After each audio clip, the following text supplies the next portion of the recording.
parte exógena y la parte endógena, constituido por una estimulación. Si se pueden aproximar lo de atrás, me gustaría que por favor lo de allá, de esta fila, al menos quiero verlo así, porque no sé qué hacen ustedes, pero no se dejan ver ustedes. Véngase a este lado, pero quiero verlo a todos. Hoy día me da la impresión de verlo. Hasta mi administradora llegó temprano. Sí, puedes recorrerte un ¿Qué poquito más allá. No. No tengo memoria. Ya, tranquilo. Ya está en paz. ¿Te lo paso o no? ¿Ya? Bueno, entonces hablamos de la regulación del páncreas como un mecanismo tanto endógeno como exógeno. Esto va a constituir específicamente un deterioro o una liberación, no solamente la vía hepática, sino que también la vía pancreática usa la carúncula mayor para el drenaje tanto de la vía biliar como de la vía pancreática a la segunda función del cuerpo. Esto va a representar, como decía, es un órgano retroperitoneal que se ubica por la cara posterior del estómago, que está en relación con la aorta abdominal y en parte con relación con el riñón izquierdo, la parte del cuerpo y sobre todo la cola del páncreas, y también en relación indistinta con la arteria o la vena cava inferior. Ahí tenemos el páncreas, donde se ha extirpado todo lo que es el estómago, y también el colon transverso. Si la puedo apagar este grupo, o se ve bien igual. No, no puedo apagar el grupo. No te molestas, teniente. Oye, no sé por qué dicen que yo hago mucho bullying. Yo no hago mucho. Hasta que lo que me hago. Ahí. Para que se duerman y estén ahí en el tiempo, ya, apago todo. Sí. Me gusta verla, también a veces a uno le gusta solamente verlo y después no sentirlo, no sentirlo ni verlo. Entonces, hablamos de esta regulación importante que es el mecanismo funcional a nivel de las estimulaciones pancreáticas. Entonces, hemos dicho que es un órgano mixto donde tiene una parte exógena y una parte endógena. La parte endógena liberada por las células de Langerhans y la exógena por las células de los islotes de Langerhans. Esto van a ser la insulina, el glucagón, la somatostatina y la polipéptido pancreática, tipo alfa, beta, beta y PP. Son las células que liberan las células de Langerhans. En cambio, los islotes de Langerhans están estimulando la liberación de lipasa, amilasa, carbopolipeptidasa, tripsina, quinotripsina y diferentes tipos de amilasa que lo vamos a ver más adelante. Ahí tenemos el páncreas, ahí está la forma endocrina, que es los ácidos o los islotes de Langerhans, y los ácidos pancreáticos que liberan hacia la corriente digestiva. Ahí está lo mismo. Está desarrollado por dos grandes embudos, de forma endodermo y mesodermo, la parte dorsal y la parte ventral. La parte dorsal es la que forma el cuello, cuerpo y cola del páncreas. En cambio, la parte ventral, la mayor parte de la cabeza y parte del cuerpo, o una parte del cuerpo. Esto está conformada directamente por dos emboscaduras, que son la carúncula mayor y la carúncula menor. La carúncula mayor deriva o conducto de Oddi va a liberar la parte tanto de la vía biliar como de la vía pancreática. En cambio, la carúncula menor o orificio menor solamente la vía pancreática. Hemos dicho que era un órgano de forma exógena y endógena, o sea, un órgano mixto. Entonces, esto va a drenar a la segunda porción del cuerpo. Otra de las características importantes es la liberación de la insulina, que lo hace a partir del quinto mes o máximo entre las 20ª semanas, 25, 24 o 20ª semanas de gestación. Esto nos asegura en la regulación de la insulina a nivel embrionario. No siempre la insulina puede desencadenar una regulación importante. A veces el consumo exagerado de la alimentación rica en carbohidratos y grasas por parte de la madre pueden implicar un aumento del sobrepeso del producto, haciendo que este niño tenga un peso no acorde con la etapa gestacional, llamándose macrosomia. Todo niño que tenga un peso por encima de 3.900, de 4.000, para no exagerar, para no adivinar, estamos hablando de un sobrepeso y un producto macrosómico. De hecho, no solamente el producto tiene un peso macrosómico, sino que también la mujer gestacional puede llegar a subir por encima de 1 hasta 2 kilogramos por cada mes de gestación. Estamos hablando por lo menos de 4 semanas lunares, que no son las mismas semanas de lunes a viernes, sábado, o domingo, perdón. Estamos hablando de semanas lunares. Estos van a representar un aumento muy exagerado, produciendo primero la preeclampsia. Y la preeclampsia es un aumento de la retención de líquido, aumentando el volumen en peso del paciente, en este caso en la madre. Y si va aumentando, puede llegar a las 38 semanas o 35 semanas, puede presentarse la eclampsia, que es una hipertensión a expensas del embarazo.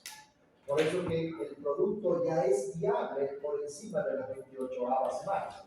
Estamos hablando de 7 meses. 7 meses, como llamamos a veces vulgarmente.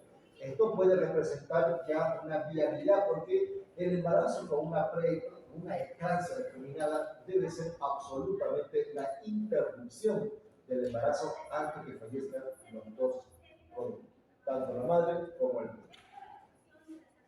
Cuando hablamos de la regulación de esto, vamos a hablar que tenemos una porción ventral y una porción dorsal. La porción ventral, hemos dicho que forma la cabeza, y la porción dorsal forma el recto del parto. La porción, si esta es la parte del intestino, acá está la porción ventral y acá está la porción dorsal. ¿Qué es lo que hace? La porción dorsal se ubica por delante y por debajo de la parte dorsal, hace un giro sobre el intestino delgado, ubicándose por debajo y por delante de la parte dorsal. Posteriormente, esto va a hacer un drenaje posteriormente por la unión hacia la carótida mayor. Lo mismo hace la unión entre la vía del conducto colédoco para que se vaya a dilatar, para que se vaya a drenar en la carótida mayor. Pero ¿qué pasa cuando más bien esta porción ventral gira en ambas direcciones, abrazando completamente el intestino, produciendo páncreas anular? Así como hablábamos de la acalasia, que era una obstrucción permanente de la falta de permeabilidad del esfínter cardia, aquí hablamos de la porción ventral que encierra obligadamente el intestino delgado, haciendo que se ocluya y no haya un tránsito, produciendo una disminución de la gastroparesia. Pero la gastroparesia es más en el estómago que en el intestino. ¿Qué es gastroparesia? La obstrucción de 5, 10, 15, 20, 30, 40. Es la falta de liberación del quimo desde el estómago al duodeno. Hemos dicho que íbamos a dar repaso, ¿cierto? El que no respondía, vamos a ir disminuyendo. Por esta vez solamente está todo disminuido, solo 3 minutos. Hasta que lleguemos a los 40. Quedan 3. Jóvenes, creo que la teórica no tiene sentido y solamente viene por el punto de la asistencia.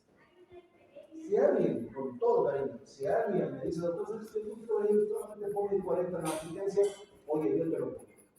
Yo no me hago ningún problema. Pero si vienes a calentar el asiento, creo que no está correcto. Si no se va leyendo, si no se va a ir estudiando, jóvenes, estamos perdiendo el tiempo. Yo voy a seguir marcando hasta que reaccione realmente lo que tienes que estudiar. Creo que lo he dejado bien claro y lo he soltado todo el primer parcial. El segundo parcial dije que no iba a ser igual. Así que, por favor, ponte a estudiar, porque esa es tu obligación. Entonces, ¿qué es lo que significa cuando hablamos de una alteración del parto? Es una alteración en la cual las enzimas digestivas van a alterar proteínas, hidratos de carbonos y grasas. Ahí no estamos hablando de que si el páncreas solamente se va a metabolizar los azúcares, como algunos creen que el diabético solamente es porque consume bastante azúcar. No es así. Puedes comer 1 kilo de azúcar todos los días y no ser diabético. Va a depender principalmente de la herencia, por supuesto, de la conducta de alimentación. Y si solamente no es azúcar, también las proteínas, los hidratos de carbono y la grasa también implican. Por ejemplo, ¿quién te dice que las proteínas no te van a provocar un daño a nivel arterial? Por ejemplo, la gente que hace fisiculturismo y le gusta inyectarse anabólicos, pues también implica un aumento de la liberación de glucagón o la mala utilización de estas grasas, haciendo que haya, y no solamente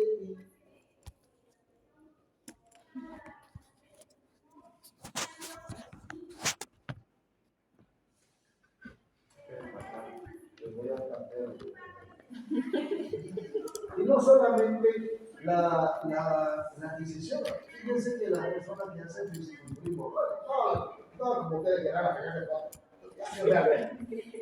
¿ya? Eso no, te levanta un kilito, no, tiene, como no tiene músculo, hacen fisiculturismo. ¿Qué es lo que pasa cuando hacemos? Oye, también abusan de las hormonas esteroideas. Y las hormonas esteroideas pueden implicar un daño también porque no solamente el aumento de las proteínas o las fermentaciones. Anda. Tú, no te duermas. ¿Conocen ustedes la aguja número 18? Voy a traer para ver si la sientes todavía. Y eso que es la delgadita. Si traigo la gruesa que tengo, es más. Entonces, hablamos de una regulación importante, perdón, a ver qué me voy a decir, que también usan hormonas de crecimiento.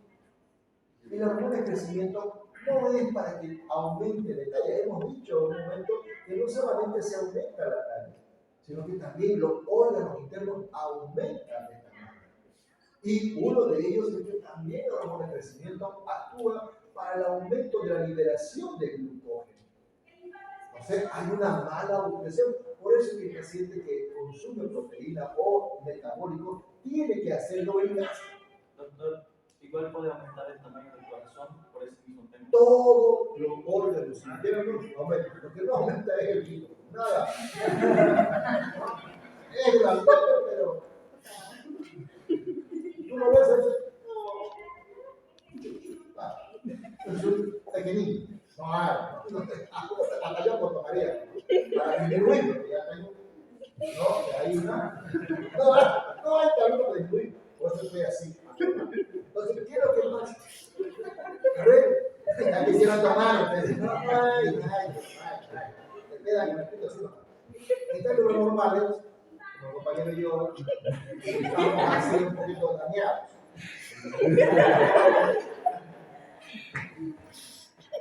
Vuelvo a recalcar, yo no estoy emplumado con ustedes, yo no reacciono, yo me gusta. Y te juro que hasta quisiera pisar. Pero no puedo, son mis alumnos. No puedo. Me quedo sin alumnos y me quedo sin plata. Prefiero quedarme con sus hijos que trabajar. Pero, señor, oye, la carrera que tú tienes adelante es linda. Yo lo digo por experiencia. Y todos los días tengo que estudiar. Y no me digas que no hay tiempo. Oye, yo trabajo de lunes a domingo. El único día que descanso realmente en mi cama, o por lo menos duermo sin que nadie me moleste, es el domingo a las 8. Y si es que llego a las 8 de la noche en casa. Porque a veces hay pacientes que me refuerzan. Entonces, toda la semana estoy. Aquí me voy a las 10. Y me voy al turno y vuelvo a las 7. Y a veces puede que me moleste que están en clave diciendo, yo soy mucho, el doble debo tener de la rutina. Mínimo, el doble. Entonces, reacciona. Oye, eres una persona joven, tienes una capacidad intelectual. Oye, no pensamos usar. No puedes con eso. Te prometo, no lo eres. Si alguien dice que eres tonto, el que lo dice es peor. Solo que no tienes esa costumbre de estudiar todos los días. Acostúmbrate, que estudiar, que vamos a pasear, que vamos a hacer mierda. Eso no te interesa. Cuando tú seas profesional, vas a tener el tiempo necesario hasta para elegir hasta tu propia tarea. No te debes estar eligiendo a uno de esos que nos grabó, no hay más oso. Cuando seas profesional, andate por favor. Tú eres de lo que sabes. No quiero solo. Porque uno se enamora. Dime, ¿tú te vas a buscar un cortejo o una corteja que sea menos que tú? Oye, tienes que ser pobre. Tienes que ser pobre.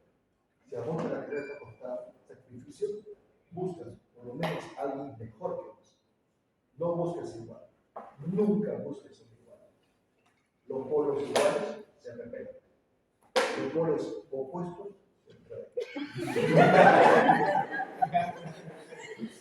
¿Es verdad? Algunos dicen, ay, es que media naranja, ni al limón llega. Hay gente que es agria. Y no por lo que le hagas, es agria. Es tóxica.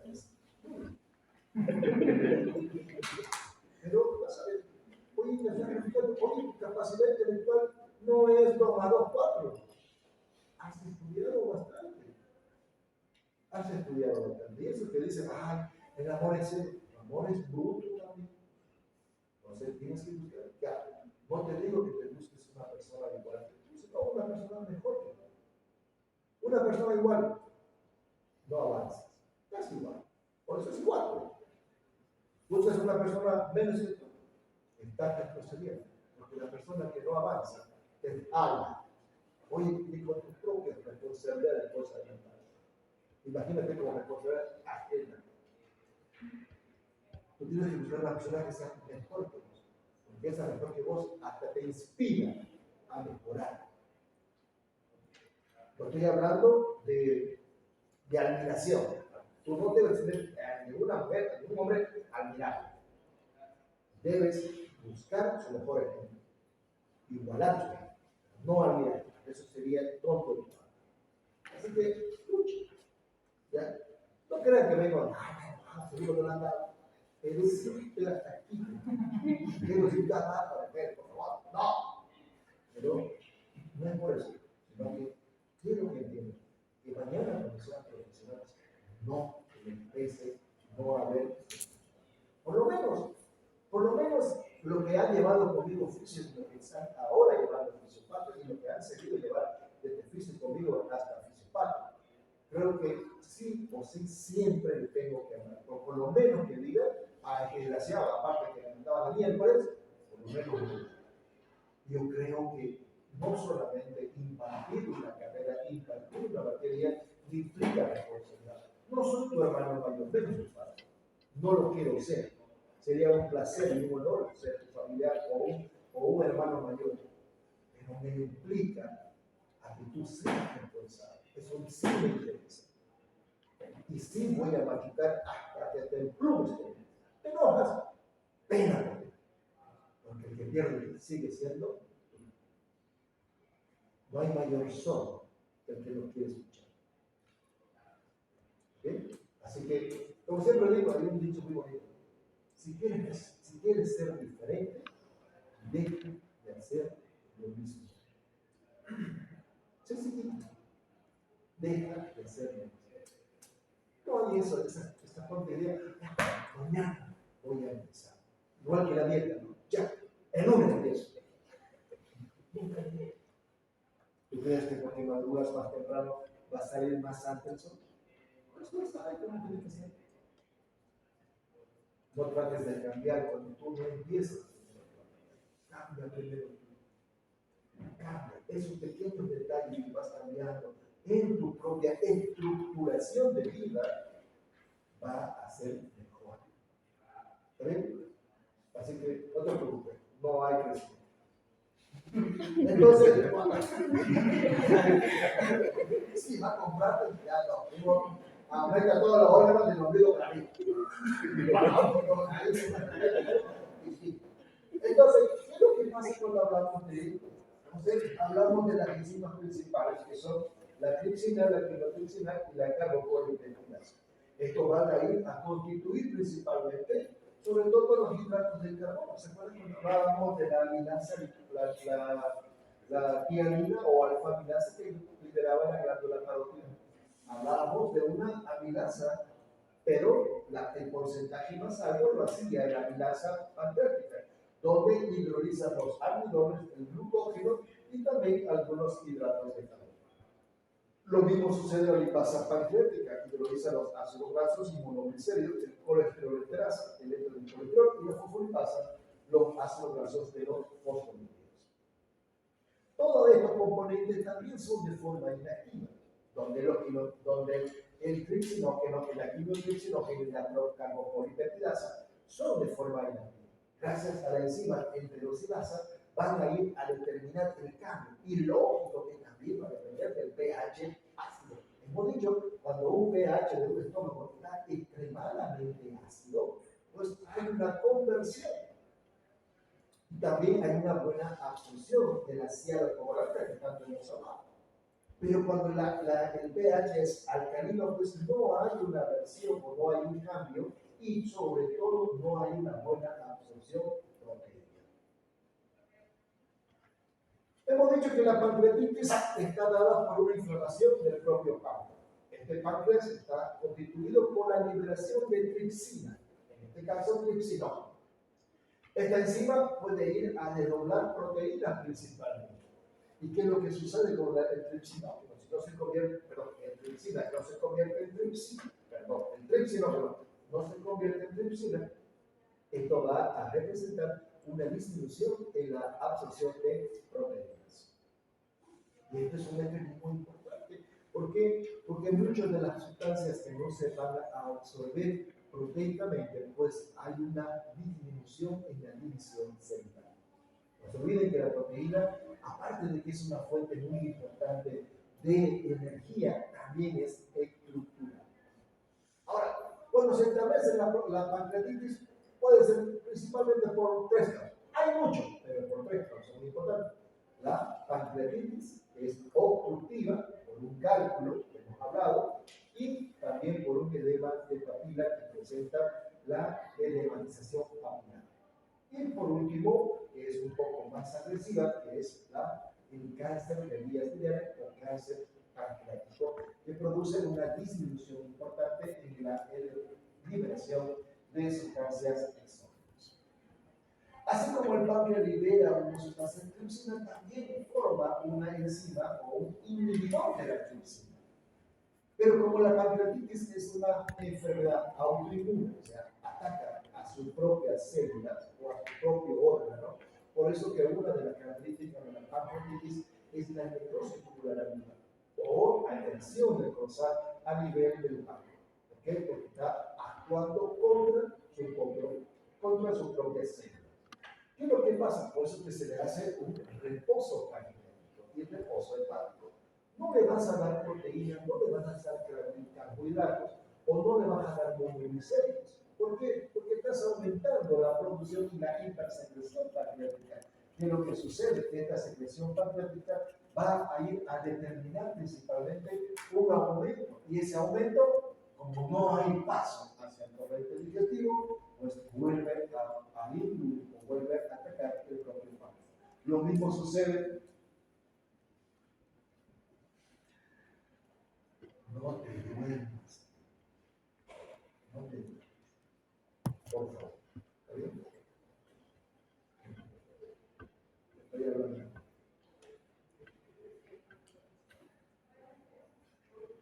Ella sabe que se la hace.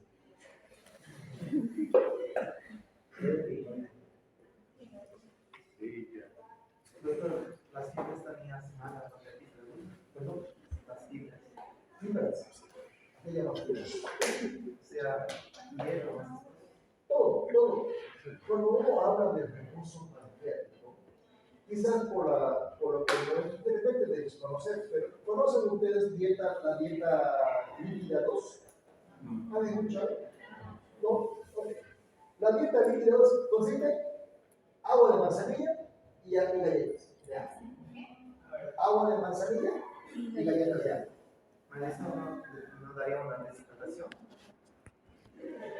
Vemos el paciente con la pancreatitis que hay un secuestramiento muy importante de 6 litros. No estoy diciendo que no le vas a dar por vía oral, también hay por vía endovenosa. Está reponiendo el líquido. No va a llegar a deshidratarse. De hecho, cuando un paciente entra en la pancreatitis, hay un secuestramiento y produce el síndrome de shock hipovolémico. Pero no porque le des manzanilla lo vas a hidratar. Por supuesto que tienes que ponerle unidades no de glóbulo rojo, pero bastante volumen en vitro, fisiológico o ringer. Entonces, la regulación de la secreción del páncreas está dada por la colecitocinina, la acetilcolina y la secretina. La acetilcolina está regulada por el sistema vagus, está regulado por el sistema simpático y parasimpático, el sistema endocrino, perdón, el sistema de Auerbach, y la secretina pues va a ir a liberar grandes cantidades de estimulación de bicarbonato. No se olviden que la secretina, su forma inactiva es la prosecretina. La prosecretina va a ir a disminuir principalmente la liberación de grandes cantidades de bicarbonato.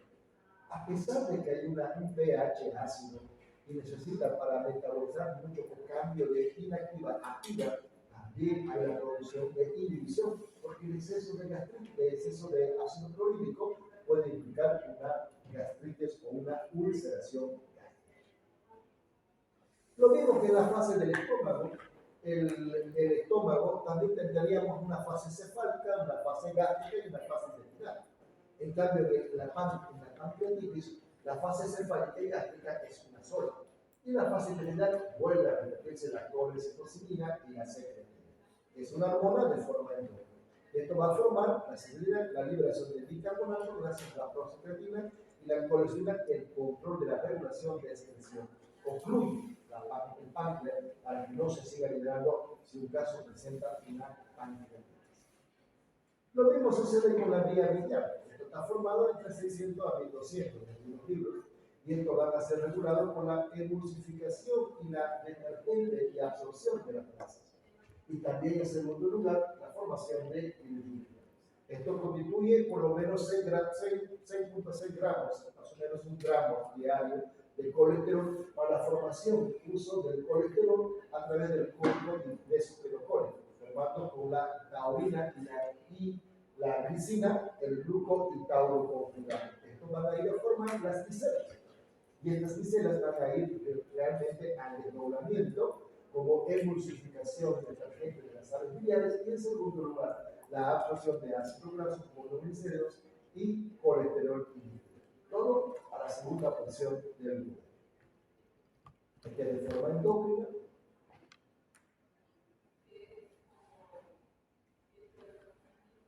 Una de las características importantes es la ubicación del páncreas. Ya la momento, ¿no? Fíjense que el páncreas se ubica en la parte a nivel de la primera y segunda porción del duodeno. Tenemos la cabeza, el cuerpo y la cola. Para la ubicación topográfica podemos tener una línea que va desde el ombligo hacia la línea hacia la línea anterior axial. Esta línea que va a chocar prácticamente por el reborde costal, encontramos la desembocadura o la ubicación de la vesícula biliar. En el medio, entre el reborde costal y el ombligo, encontramos el punto donde se ubica la desembocadura ahora del páncreas. Y otra línea que va desde la espina iliacal anterior superior hacia el ombligo, en el tercio superior y medio, se encuentra en el apéndice, o también podemos encontrar el síndrome de Blumberg positivo. Y el Blumberg positivo es un signo en el cual se hace una presión en esta área y al soltarlo bruscamente puede provocar un dolor muy agudo, produciendo o simplificando como diagnóstico la apendicitis.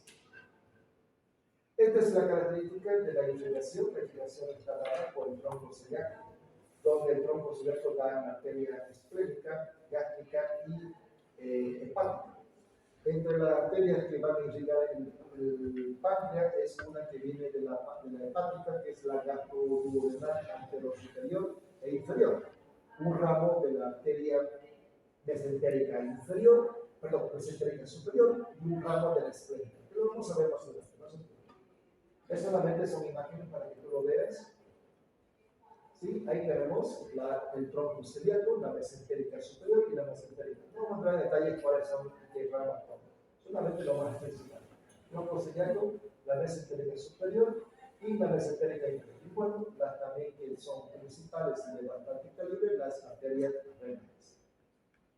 Ahí tenemos la tronco celíaco, la que da a la gástrica, también irriga la parte esplénica y la parte hepática. Aquí tenemos más gráficos. Fíjense, la arteria hepática común, la arteria esplénica y la gástrica. Entre la arteria hepática común da la gastroduodenal, y esta gastroduodenal va a dar la pancreaticoduodenal superior, anterior y superior. Y da un ramo, también la arteria mesentérica superior, que es un ramo pancreaticoduodenal inferior, y un ramo que viene de la esplénica, que es un ramo pancreático. Estos son los que irrigan la parte del páncreas. Anótenlo, siempre lo ven. Y la desembocadura, que no tiene mucha importancia, esta puede desembocar de diferentes formas. Ahí está la desembocadura de la canúncula mayor y la canúncula menor, y la desembocadura de la vía renal. Estas son algunas de las diferentes desembocaduras, que no, vuelvo a recalcar, que no tienen mucha relevancia. El dolor pancreático. El dolor pancreático está constituido específicamente por un dolor a nivel de la elevación de la tripsina. Esta puede ser una inflamación a nivel del páncreas, que está constituido por forma aguda y forma crónica. Entre los síntomas, tenemos los síntomas del abdomen superior. Estamos hablando del dolor abdominal que se irradia hacia la espalda. No es un dolor que inicia acá y se golpea la espalda, no, es un dolor epicinturón, ya sea derecha o izquierda o circunferencial, y que repercute en la parte posterior del páncreas.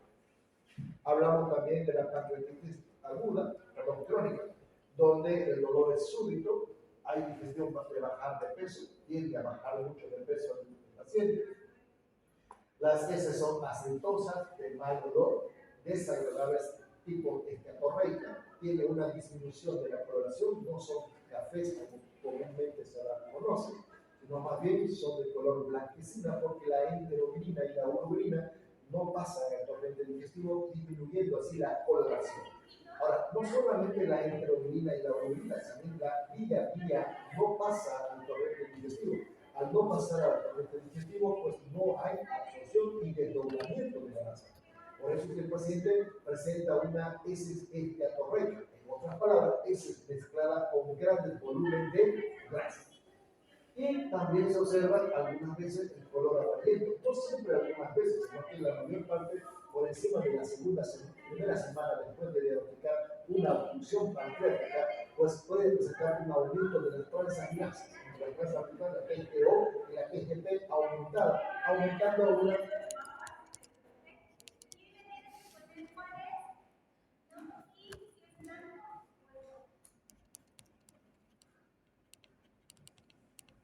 Entonces, cuando hablamos del aumento de esta secreción biliar, hace que haya un aumento de la coloración. ¿Por qué? Porque la bilis no pasa al torrente digestivo. Doctor, ¿podría repetir por qué aumentar las transaminasas en ATP? El aumento de la TGP-TGO regularmente son las transaminasas o valores normales de las células del hígado. Al no pasar esa bilis, en este caso, la bilirrubina, retorna al torrente a través de los sinusores hepáticos y sube a la vena cava superior y inferior, a la inferior, haciendo que se comience a presentar ictericia. Pero el aumento de esa transaminasa es porque produce una inflamación del hígado, porque no está liberando la cantidad necesaria de bilis. Y esa bilis que se convierte en bilirrubina, porque es una cosa, la bilis tiene un desdoblador importante, que está centrado a la enterobilina y la urobilina, que no solamente le da el color, sino que absorbe y emulsifica las grasas.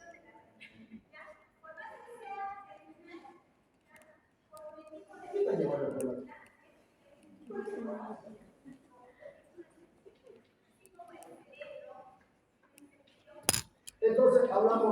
regulación del diagnóstico, la radiografía del abdomen, la amilasa y lipasa, ¿no? La radiografía del abdomen, pues prácticamente no se puede ver órganos blancos en la radiografía, pero las calcificaciones pueden presentarse. Hay amilasa elevada, lipasa elevada. Tenemos una ecografía, la colangiografía, que es uno de los exámenes complementarios importante, que no solamente es un examen para el diagnóstico, sino que también es un examen que puede servir para un tratamiento, porque se puede hacer en un RCP una papilotomía. ¿Qué es una papilotomía? Cuando hablamos de una papilotomía y se focaliza a través del endoscopio, si esta obstrucción de este órgano de miembro,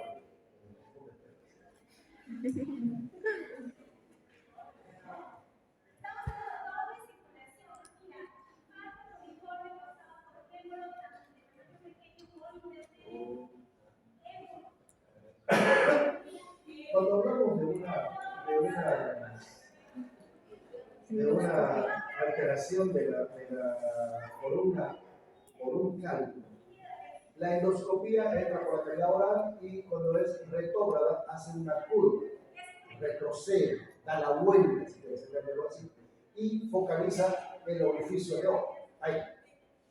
Si se ve exactamente y hay la percepción exacta de que fue un cálculo que está ocurriendo, se hace un corte pequeño en la papilotomía para extraer el cálculo y que caiga correctamente. Pero tiene que haber una claridad exacta y no solamente por tanto, ahora tiene mucho. ¿Qué docente es? Podríamos ahí, aquí, ir a hablar. Creo que está en exposición, doctor. Si quieres, puedo ir ahí a decirte que, por lo menos. Es que algunos docentes interpretan mal.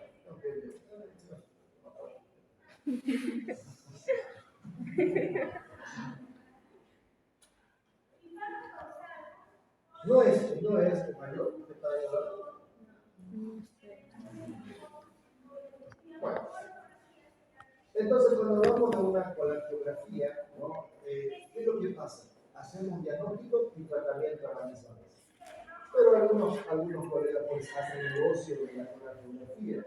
Hacen en primer tiempo el diagnóstico y después lo mandan en 2 semanas para que le hagan el tratamiento.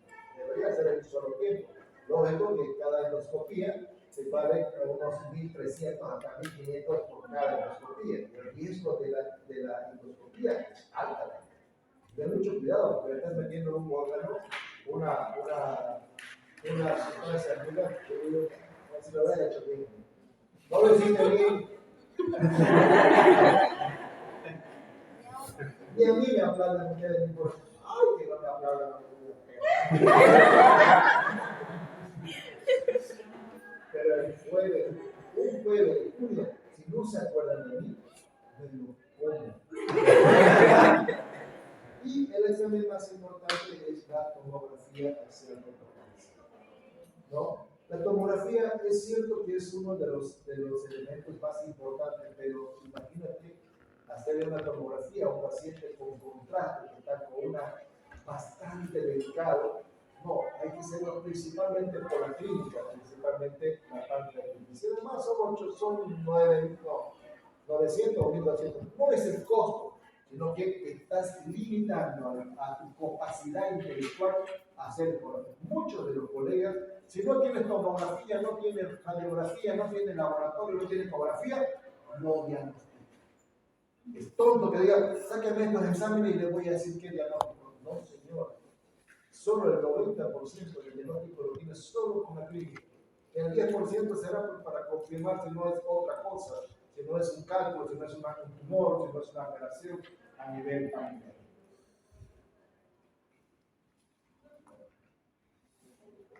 Bueno, el dolor a nivel epigastrio, tiene la forma del cinturón. ¿Cuáles son las características más importantes de la pancreatitis? El dolor se presenta de forma profunda, a nivel abdominal, es de inflamación súbita, la localización es epigástica, a diferencia de la gastritis, que el dolor no cede con la alimentación. El dolor agudiza el cúbito dorsal. El paciente de cúbito dorsal no tolera. El cúbito dorsal lateral derecha o izquierda puede tolerar en cierta parte, pero el cúbito dorsal no tolera el paciente. ¿Por qué? Respirar. ¿Qué te da abdomen? ¿Qué te da abdomen? Porque es un órgano retroperitoneal. ¿Y quién se apoya ahí? El estómago aplasta. Por eso que el paciente agrava con la posición de cúbito. El paciente es un órgano retroperitoneal. Y si estamos hablando que está ubicado el páncreas en la columna y la cara posterior del estómago, aplasta y se hace mucho más sensible. Por eso es que se presenta una necrosis pancreática muy importante. Acompañado de distensión del abdomen. Hemos hablado que la distensión del abdomen o cualquier víscera hueca no es tanto la longitud, sino la distensión. Hablamos de gran desplazamiento de líquido, porque el paciente necesariamente recibe grandes volúmenes de líquido. Ojo, que el aumento del volumen de líquido también tiene que haber una eliminación. Una de las causas principales del aumento es el desconsiderado aumento de líquido, porque produce necrosis tubular aguda. O sea, implica un fallo de la permeabilidad glomerular. ¿Por qué? Porque han escuchado algunas veces el término, oye, no le pongas mucho volumen porque lo vas a encharcar. No. O cuando hay un aumento de líquido en el corazón. Ese es encharcamiento. Hemos hablado, claro que sí hemos hablado. El encharcamiento es cuando el corazón bombea o trabaja más de lo necesario. Se está ahogando. Creo que les puse el ejemplo, es como meterse en una piscina sangrada. Te estás ahogando con tu propio fluido. ¿Se entiende? Y síntoma de shock.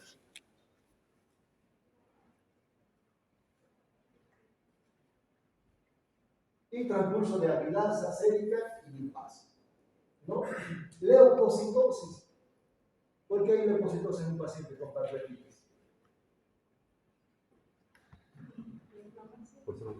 Pero la inflamación se puede juzgar con PCR, no con leucocitos. ¿Por qué dijiste esto? Porque es un proceso inflamatorio. ¿Inflamatorio? Sí. Porque hay hiperglicemia, porque hay hiperbilirubinemia. La leucocitosis es un proceso infeccioso. Son las células blancas. Lógico que es un proceso inflamatorio, pero no voy a buscar una inflamación con una leucocitosis que tiene 16.000 unidades por decilitro. Eso indica una infección, porque es un proceso infeccioso. Estamos hablando que este paciente está produciendo un daño a nivel pancreático y hace un daño a nivel intestinal, produciendo peritonitis, llamado septicemia. Hiperglicemia, aumento del azúcar, ¿sí? Aumento de la glicemia. ¿Por qué? ¿Qué tiene que ver la glicemia con el aumento de una pancreatitis? Estamos hablando de pacientes que no son diabéticos. Es un paciente que no es diabético, pero tiene una hiperglicemia.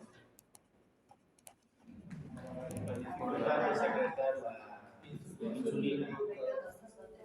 ¿Y qué tiene que ver que afecte la insulina? Sí, que tiene que ser de forma endógena, estamos hablando de forma endógena. Porque la insulina implica la glucosa entrar en la célula. Y si no, ¿Y qué tiene que ver la glucosis en la entrada de las células? Si lo que estamos hablando es de forma exógena, no endógena. Porque la pancreatitis es una inflamación del páncreas, no es una inflamación de forma exógena o de forma endógena. Actúa y ataca la forma de las células del Langerhans como los bacilos pancreáticos. Por eso es que es una inflamación del páncreas, no es una inflamación de una área del páncreas. Por eso es que el paciente presenta, ¿por qué? Porque hay una sobresaturación no de insulina, glucagón, ¿Por qué el glucagón? Porque es hiperglicemiante. ¿Acaso no hemos hablado que la insulina es hipoglicemiante? Entonces hay una inflamación. ¿Y la hiperbilirrubinemia? O la obstrucción, donde se elevan las transaminasas, tipo la bilirrubina directa y indirecta. ¿Cuáles son las complicaciones más importantes? Distrés respiratorio. Hay una alteración a través de las transaminasas, a través de la alteración atlética, donde altera la parte del sistema de la surfactante, produciendo una disminución en la expansividad de los alveolos. Necrosis tubular aguda, lo que estaba diciendo. Hay un secuestramiento muy importante, lo que puede presentar una hipertensión arterial también elevada por expresión de líquido. Hipocalcemia. ¿Acaso el páncreas maneja calcio? ¿O sí? Van a averiguarse. Síntomas de mal pronóstico: la edad, leucocitos, hiperglicemia, aumento de la LDL, HDL, o DHL, o LDH. Hoy el paciente está presentando una disminución de la metabolización del colesterol malo. Del colesterol malo. ¿Qué implica eso? Tamponamiento de vaso. El taponamiento de vasos no es tan así. Vamos a hablar de un infarto, trombosis pulmonar, infarto cardíaco y embolia. Y por último, vascular y también hipocalcemia. ¿Qué es lo que vamos a dar en el tratamiento? Alivio del dolor, reposo pancreático y hepático y restablecimiento de volumen plasmático. Antibióticos, anticolinérgicos, aspiración gástrica, reposo de líquido, lavado peritoneal, drenaje dependiendo de algunos abscesos. Bueno, en la forma aguda,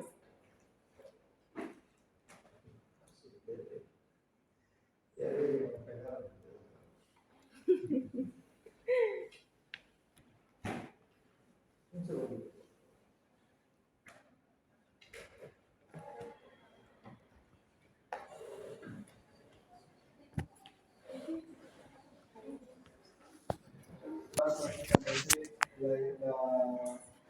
El páncreas exclusivamente exógeno como exclusivamente endógeno. Así que lo vamos a fusionar la parte endógena y la parte exógena. Y esto va a ir a el capítulo 15 y el capítulo 18. ¿Verdad? Entonces, las otras células que liberan de forma endógena son la insulina, el glucagón, la somatostatina y la colinérgico pancreática. Que los cuadros más importantes son la diabetes tipo 1 y la tipo 2. Estos van a ser representados principalmente por un órgano retroperitoneal. Está ubicado por detrás de la cara posterior del estómago. Está determinado por dos tipos de células endógenas y células exógenas. Estos van a ser el tipo alfa, beta y delta, que están constituidos de forma endógena y de forma exógena.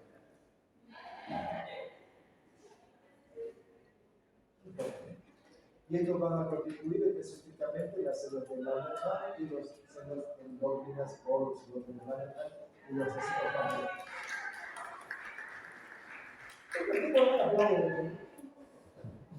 A ver, apláudame.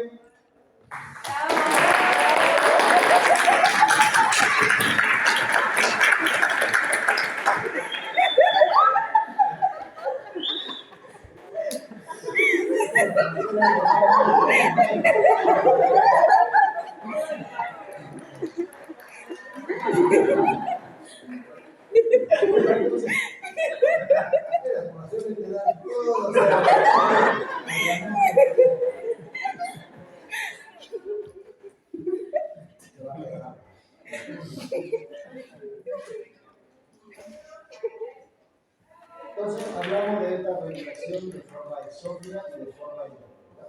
Ok, vamos a lo que nos interesa. ¿Ya? Lo mismo, aquí tenemos exógeno, los ácidos pancreáticos y los islotes de la red, de forma exógena y de forma endógena.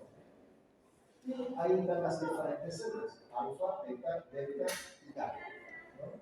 Alfa, el glutagón, el 25%, beta, el 60% de insulina, y la delta, el 10% de la zona corporal. Esto van a representar específicamente el 5% las polipépticos pancreáticos. Regularmente estamos hablando de una cantidad necesaria que por cada 3 centímetros de diámetro hablamos más de 2 millones de islotes de la verdad. O sea, es extremadamente, pero a pesar de eso puede implicar una enfermedad como la diabetes. Y aquí tenemos resumen. La insulina es hipoglicemiante, la glutagón regula la glicemia, aumentando la regla, que es hiperglicemiante, y la somatología maneja un equilibrio entre la insulina y el glutagón. ¿No? Ahora, ¿cómo actúa la somatología? Actúa sobre los islotes de la granja. El que lo produce actúa sobre los islotes de la granja. Actúa sobre las hormonas gastrointestinales. Secretina, colestocinina, la gastrina, la botulina, son hormonas que van a aumentar la fuerza de contracción. ¿Se acuerdan que yo hablaba que el intestino, las células musculares lisas, tienen una fuerza de contracción de 4 a 5 o 6 horas? Es el tránsito intestinal. Hemos dicho que los músculos esqueléticos pueden levantar 100 kilogramos o 50 kilogramos, lo que tú quieras, pero tienen un tiempo muy corto de contracción. Luego de eso, produce falla muscular. No sé si me dejo entender lo que estoy diciendo. O sea, puedes levantar la pesa, qué sé yo, 1 hora y después ya no vas a poder levantar. ¿Sí? Eso se llama falla muscular. Pero ¿qué sucede cuando hablamos de la musculatura lisa? La musculatura lisa tiene una contracción de más o menos 5 a 6 horas, entre 4 a 5 horas, porque ese es el tránsito intestinal. Eso es lo que produce la propulsión y mezcla y lo que se llama la contracción del intestino de todo o el nada. Pero cuando hablamos de la musculatura del corazón, pues son 24 horas durante los 7 días y los 365 días del año. Entonces hay una mayor contractividad. Pero en esto hace que la somatología controle el mecanismo contráctil. ¿Por qué? Porque a mayor contracción, mayor utilización del azúcar o glucógeno. ¿Por qué? Porque mayor contracción, mayor utilización de ATP. Y el aumento del ATP necesariamente es glucosa. ¿Se entiende? Y bueno, podemos encontrar a nivel del músculo o a nivel hepático, a nivel del músculo, a nivel del hígado y a nivel del músculo principalmente. Bueno, esta es una fotito antigua mía. La encontré y la puse ahí. Nunca me ha dicho chupo ahí, ¿verdad? Soy más que el compañero.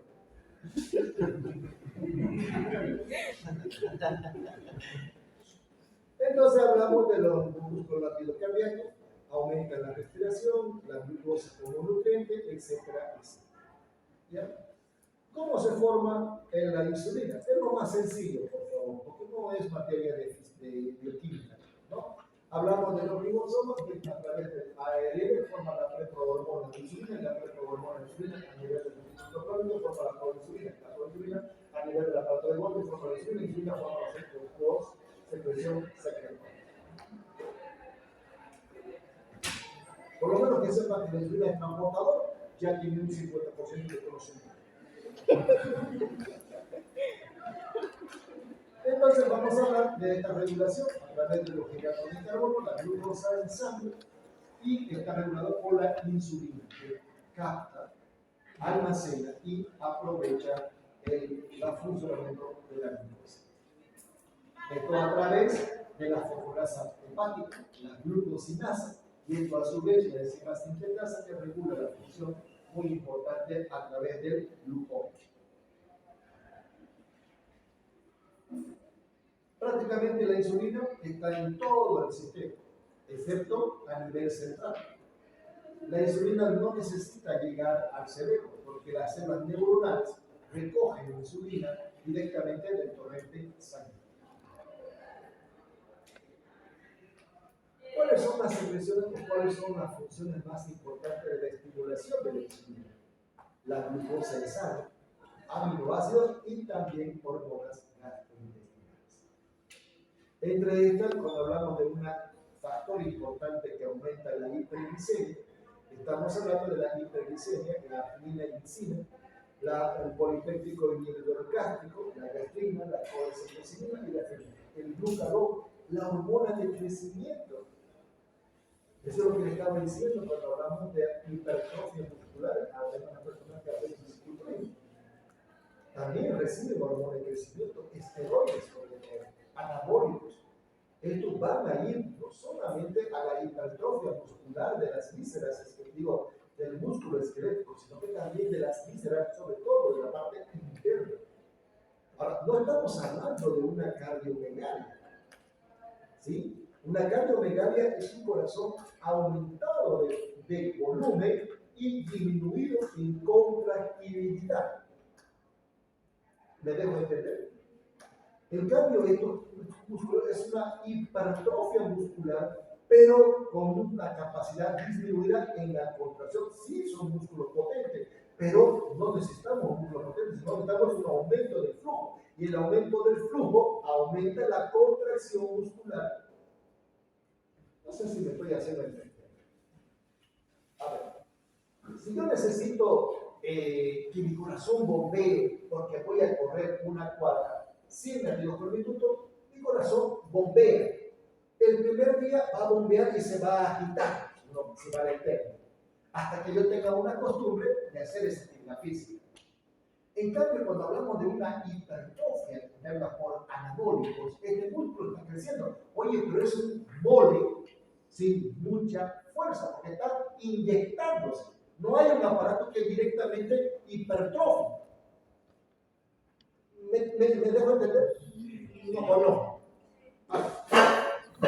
Si yo quiero hipertrofiar el bíceps, no es con el pensamiento, en otras palabras. Que se hipertrofia. A menos que hagas esta operación solamente. Se hipertrofia. Hipertrofia porque haces pulsete. Pulsete.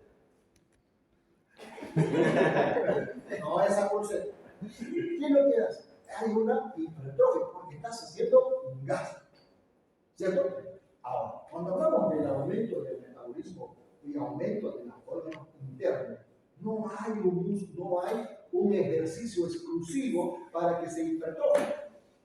¿Se acuerdan que les comparé una vez? No es lo mismo esos tipos que hacen hipertrofias musculares que esos tipos que levantan potencia. Esos tipos que levantan potencia no ves un músculo bien definido. Oye, pero te levantan 400 kilogramos. ¿Sí? Son moles que levantan 400. Ahora, el fisiculturismo es una hipertrofia muscular, pero definida. Pero no te levantan 400 kilogramos de peso. Te levantarán 100 o 150, pero potencia no la tienen. Sí, es un músculo hipertrofiado, pero poco a veces funcional. En cambio, las personas que son de volumen grande tienen hipertrofia no funcional, pero levantan bastante potencia. Lo mismo sucede en el paciente con falla muscular. El corazón es grande, pero no es contráctil adecuadamente.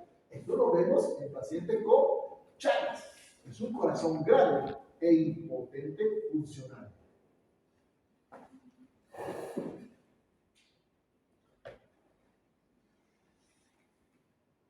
Entonces la sensación de caída, oye, ¿qué pasa cuando hay una caída brusca? Hay sensación de hambre, debilidad, palidez, sensación de mareo, nerviosismo, palpitación, alteración y comportamiento irritable. A veces cuando te falta de comer, ¿cierto? Estás incómodo, irritable, te da sueño, ¿no? Te da una alteración importante, ¿no? Van a ir a desencadenar esta alteración. ¿Qué pasa con el glucagón? El glucagón es hiperglicemiante. La acción contraria a la insulina.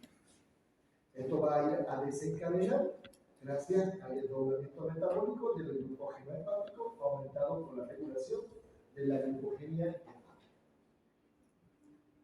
¿Cómo se regula la función del hígado? Está constituido por el amilato cíclico en la formación determinada de síntesis de monofosfato cíclico, y esto a través de la proteína reguladora de la proteína sinasa estimula a la proteína sinasa la liberación y formación de la fosfolasa B sinasa. Y esto a su vez, la fosfolasa B sinasa en fosfolasa A sinasa para formar el glucógeno a glucosa 8-fosfato y formando así los hepatocitos libres de glucosa. En resumen, la glucógeno. Vuelvo a recalcar, no vamos a preguntar para el químico porque no tiene sentido. Pero hay colegas que me preguntan.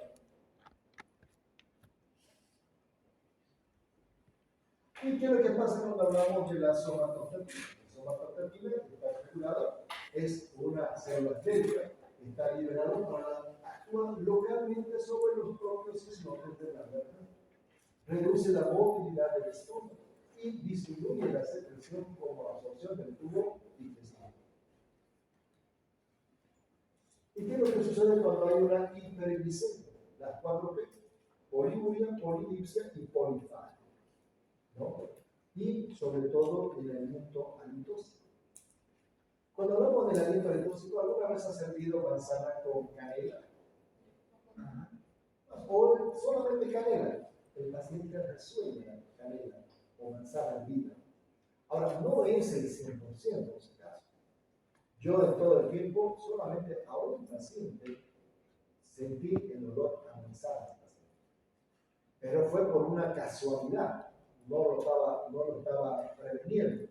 Pero sentí un olor dulce en el aroma. Entonces, cuando me acerqué un poco más al paciente, sí era el paciente que estaba resollando un olor a manzana. Estaba entrando en una cetoacidosis.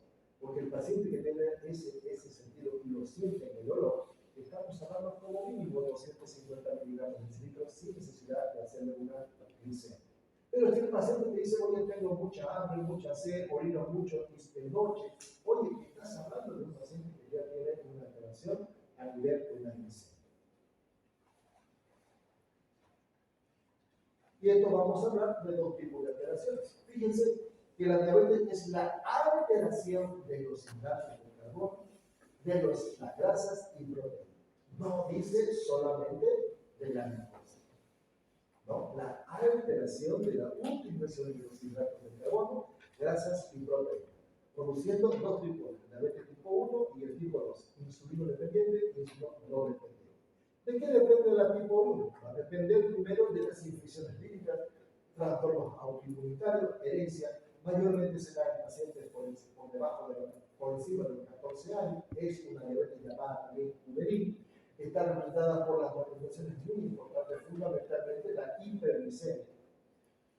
A diferencia del paciente tipo 2, también hay hiperglicemia, pero son hiperglicemias sostenidas, por encima de 300, 400 miligramos por decilitro. Hablamos del aumento de la utilización de las grasas. El paciente tiende a bajar extraordinariamente de peso, a pesar de que consume la utilización de la grasa, es en beneficio para el aumento de la hiperglicemia. ¿Qué pasa con la pérdida de proteínas? El paciente elimina proteína, hay proteinuria a nivel renal.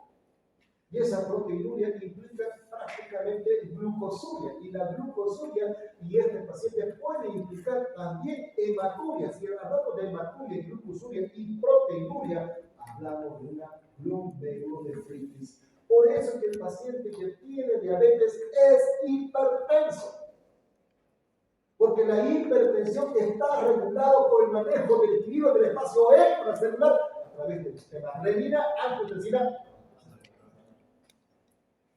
Por eso que un paciente diabético obligadamente debe dar su vida. Porque va a terminar haciendo diálisis. Entonces hablamos de una hiperglicemia por encima de 300 a 1200 miligramos por decilitro. Y puede ser grave cuando hay una pérdida de 100 gramos de glucosa al día. Paciente que libera grandes cantidades de glucosa es sumamente importante porque el paciente está representándose a un deterioro y sobre todo la glucosa que aporta al cerebro. Por eso es que el paciente entra en coma. Entrando, diabetes en coma o muerte.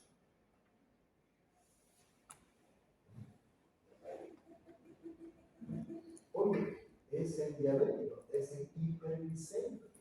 Él debería suponer que la glicemia debería estar elevada, ¿cierto? Y debería haber un mayor aporte de glucosa. No hay permeabilidad en el sistema nervioso. Se corrige la dosificación de la glucosa y el componente fisiológico, ¿no? Aporte de solución fisiológica. En otras palabras, ¿por qué se debe aportar grandes cantidades de glucosa fisiológica? ¿Por qué? Porque el paciente está hiperglicemiado. No hay una utilización, no hay quien alce esta glucosa y lo lleve a esta célula. Eso es lo que no da. La insulina puede formarse en el tipo 1, pero en menor cantidad, pero no tanto la cantidad, sino que no tiene la llave, no tiene la cerradura que puede clavarse y llamarnos. Entonces no tiene el receptor de membrana a nivel de las células de la insulina, con las hormonas de la insulina, para llevar la glucosa al torrente o a las necesidades de una célula. No es que no se forme insulina, se forma insulina, pero es poca cantidad. Y reposición de líquido fisiológico. Si tú tienes una taza de café y por X motivo le echaste unas 10 cucharadas, ¿qué haces? ¿Lo botas el café o le aumentas más café? Le aumentas más café para diluirlo un poco, lo dulce que está, ¿sí o no? Entonces, ¿qué es lo que hace? El paciente está lleno de azúcar en otra parte, está dulce.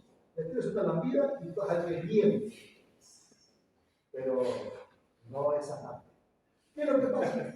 Hace que haya una dilución de la glucosa, disminuyendo el consumo, la cantidad bastante de glucosa.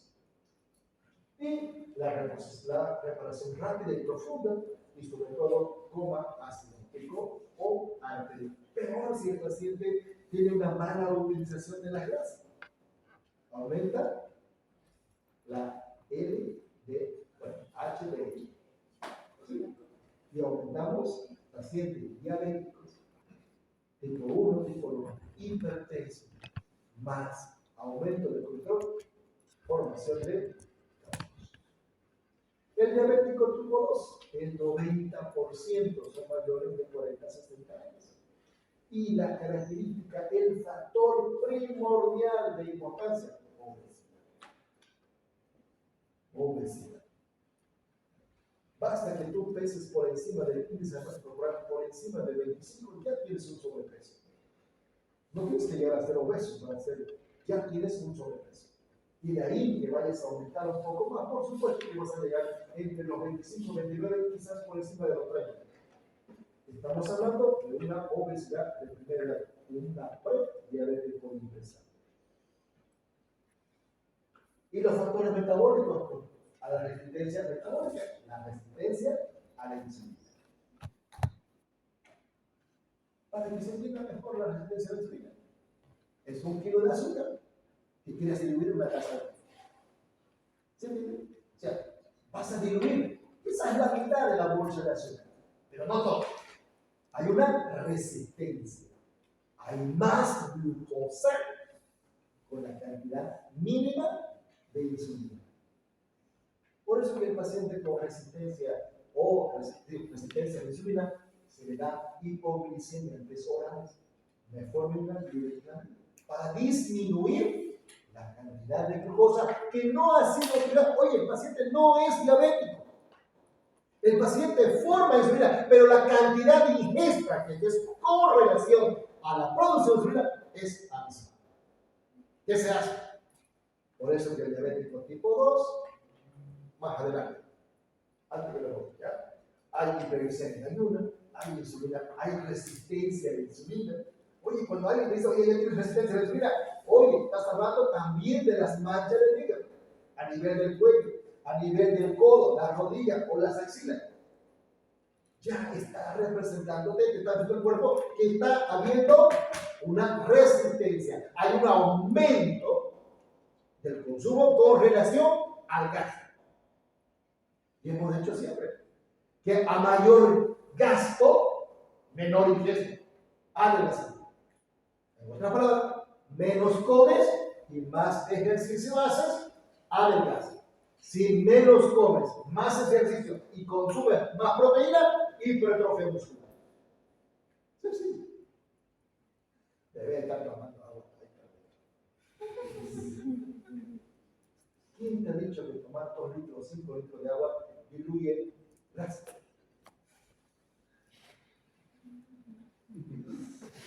Se acaba el cemento y la sangre.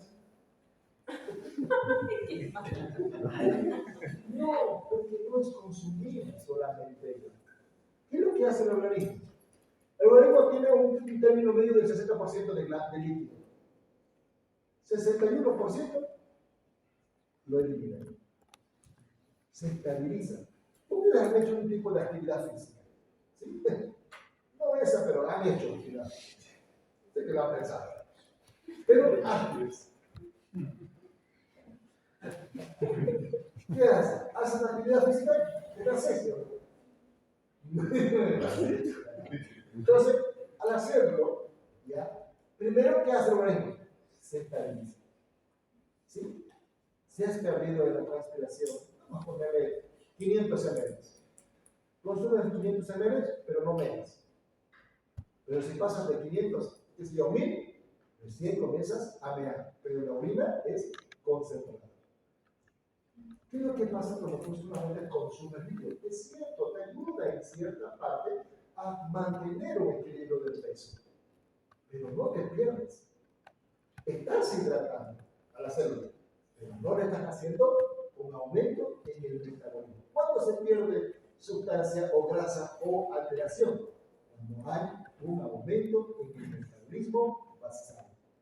¿Se acuerdan cuando hablábamos, no sé si se acuerdan de fisiología, hablábamos del hipertiroidismo? En el hipertiroidismo aumentaba el metabolismo basal y el aumento del metabolismo basal disminuía volumen. Por eso que los pacientes con hipertiroidismo eran de tratamiento. Administración de insulina, fíjense que el tipo 2, dieta y ejercicio. Pero ustedes seguramente habrán tenido un familiar o un conocido que usa hipoglicemiantes orales. Metformina, por si acaso no vamos a ir hasta acabar la práctica. Fíjense cómo hoy. Así que hoy día tengo todo el tiempo, hasta las 11. 11 menos 1. Oh, lo ha dicho.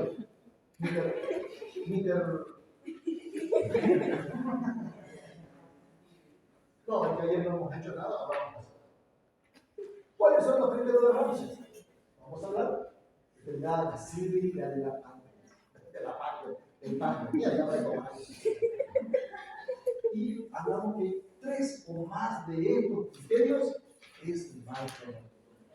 ¿Qué pasa? El cursa severo regularmente de la pancreatitis y el pronóstico de la sensibilidad va de un 60 a 80%. Al ingreso, son dos clasificaciones: al ingreso del paciente y a las 48 horas. Al ingreso, un criterio de rancho ya es mayor de 55 años. El paciente ya tiene un criterio. Segundo, hay un recuento de leucocitos mayor a 16.000. Estamos hablando de una septicemia cardíaca. Estamos hablando de una septicemia por infección, glomerulitis, necrosis tubular y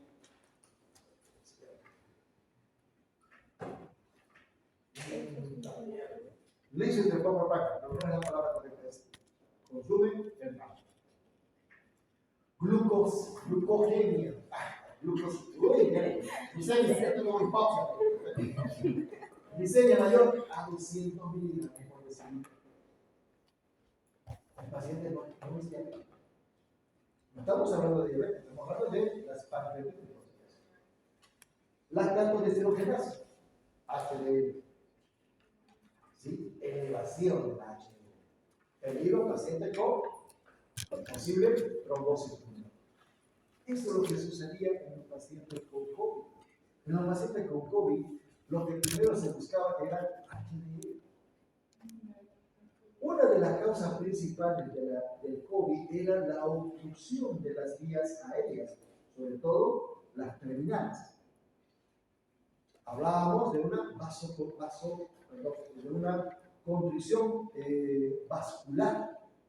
Y la contracción vascular disminuía el intercambio gaseoso. Y si hablábamos de un aumento de la DHL, hablábamos de un aumento de oclusión a nivel de los alveolos, disminuyendo la expansibilidad, disminuyendo el intercambio gaseoso de dióxido de carbono y oxígeno. Por eso el paciente tenía que recibir bastante oxígeno.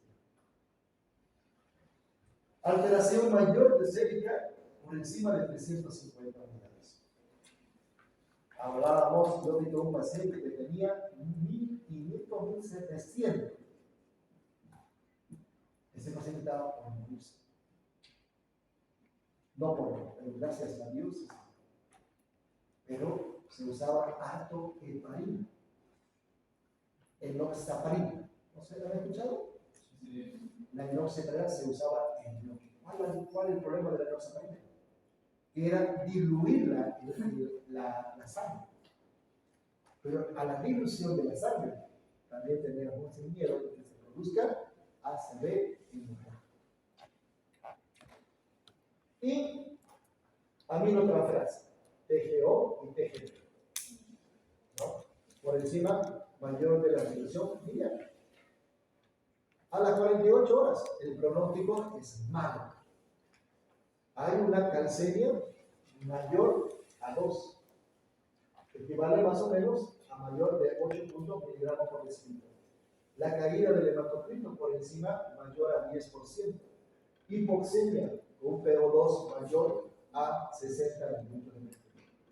Anteriormente se lo considera que por debajo de 60 de milímetros de mercurio de un PO2, hablábamos de una intubación directa.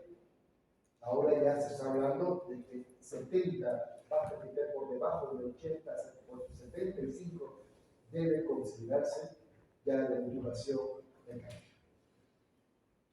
Y todo esto puede implicar también el glucémico, que es una alteración de la urea y la creatinina de 5 o más miligramos por decilitro. Y la reposición, la deshidratación importante del paciente. El paciente no está filtrando líquido. Está teniendo urea y creatinina. Y esa urea y creatinina maneja procesos muy importantes en la mala filtración glucosa. Por eso que hay un déficit de equilibrio, milicloretes por encima de 4 y un secuestramiento mayor a 6 litros. Y esto puede representar una mortalidad, ¿no?, de 7 a 8%, o de una mortalidad del 5%. Y esto es un resumen de todo lo que se ha hablado.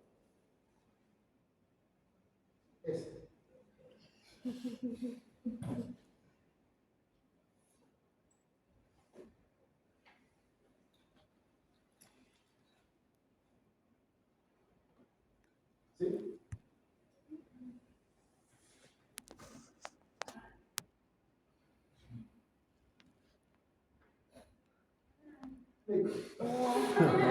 Resumen. La luz